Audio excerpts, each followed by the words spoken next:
港鐵咧喺呢幾個月裏面接二連三出現呢啲咁嘅重大事故咧，係影響到成個香港嘅市民出行咧。呢個完全係令到大家係非常之憤怒。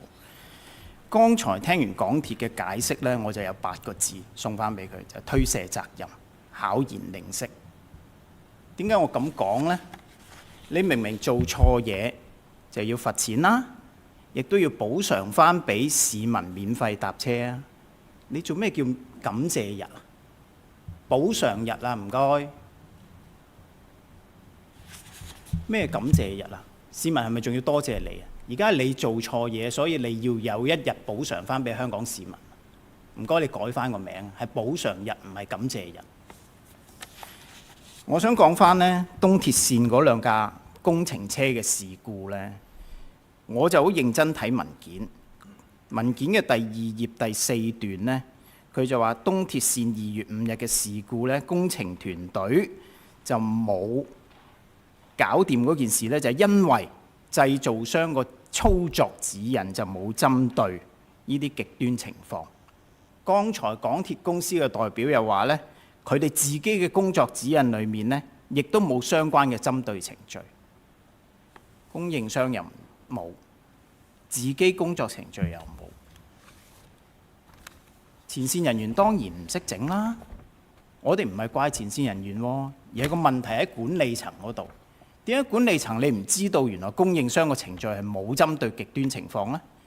點解你自己內部嘅指引裏面你睇唔到呢？呢個係咪管理階層你係要負擔嗰個責任？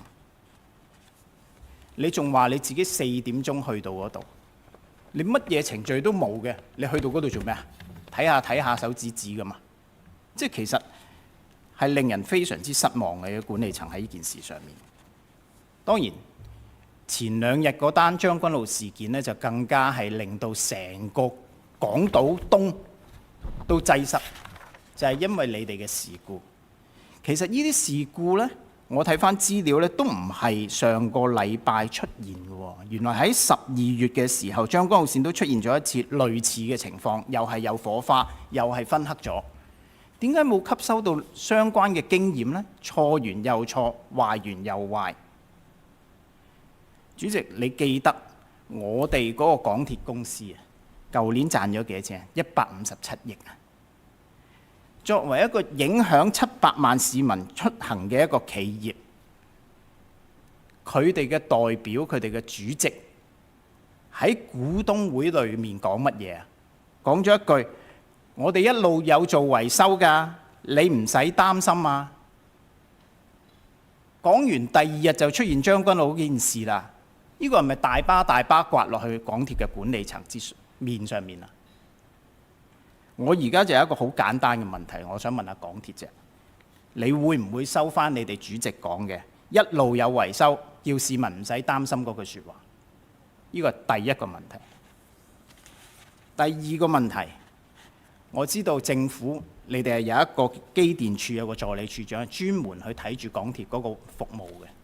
我想問下你哋對於港鐵接二連三呢啲咁樣嘅事故，你做咗啲乜？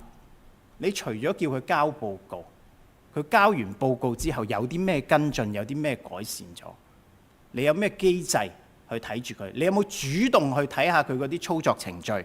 頭先佢話製造商冇提供相關嘅操作指引，佢內部工作指引又冇。咁你呢啲你知唔知㗎？到底？雖然喺2條線度出現，但係都係接二連三呢。其實我都好似同剛才議員所講，或者喺市民嘅角度啦，我都係真係表示極度關注，同埋都係失望嘅。所以呢，就住我頭先發言嘅時候呢，我都提及過去呢都做咗好多全面嘅檢視，亦都好多研究，亦都係會作出維修保養嘅一啲提升。一定要走在問題之前，唔可以讓個問題發生咗呢先至去補救。咁所以呢，就除咗港鐵一陣間可能回應一下呢，喺機電工程處呢，我都要求咗佢哋呢要做一個主動嘅全面嘅一個審核，尤其是喺工程車嗰2個事故裏邊所突顯出嚟呢，就係譬如啲程序裏邊有一啲冇嗰個指引清晰，同埋就係如果你發生咗一啲事故嘅時候呢，點樣可以用最快嘅時間去處理嗰個工程車出現嘅問題，而唔係去到嘅時候先至有好多人喺嗰度圍住，但係其實就無從入手啦。我覺得呢個係非常之緊要嘅。第三呢，就係當佢哋去做一啲嘅全面審核嘅時候呢，我都由機電工程署同我講咗呢，就係話呢，其實都要定一啲重點優次嘅，即係有一啲嘅組件部件，譬如係工程車咁，又或者係今次喺將軍澳線所顯示到嘅嗰啲組件，譬如頭先嗰個跨接電線呢，可能佢平時發生出現問題嘅機會不是好大，嗰個組件都可能好細，但係如果出現咗問題呢，嗰個影響係非常之大，即係話個隱患呢會係高。呢一啲呢，就一定要要求呢港鐵呢喺佢個維修保養嗰度，除咗係一個全面嘅計劃呢，係要重點盡快去將嗰個安全係數提升到最高。